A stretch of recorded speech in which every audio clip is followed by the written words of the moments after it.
শনিবার সন্ধ্যাবেলায় বেরিয়ে গেছি একটু আমি আর ঝুকু। তো এই কালী মন্দিরটা বাড়ির কালী মন্দির।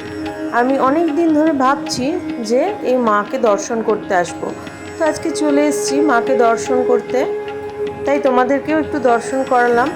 আমার গ্রামের বালকেশ্বরী মা আছে না, একদম আমার একই রকম লাগলো, খুব মনটা শান্তি হলো। তো এখন আরতিও দেখতে পেলাম, আরতি হচ্ছিল।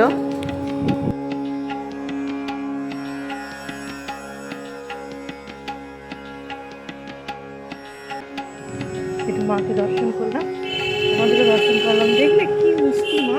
তো এখন চলে এসেছি একটু ফুচকা খেতে, অনেকদিন ফুচকা খাওয়া হয়নি। উফ, যা দুর্দান্ত জল ফুচকাটা বানিয়েছে না, আর এত বড় বড় বানায় আমার মুখেই ঢোকে না। তো এবার চলে এসেছি চাটনি ফুচকা নিয়ে। আজকে ঠান্ডা ঠান্ডা ম্যাঙ্গো আইসক্রিম খেতে ইচ্ছা হয়েছে, বাড়ির জন্যও নিয়ে যাব। ঠান্ডা ঠান্ডা কিছুই খেতে ইচ্ছা করছে, আর কিছু খেতে ইচ্ছা করছে না।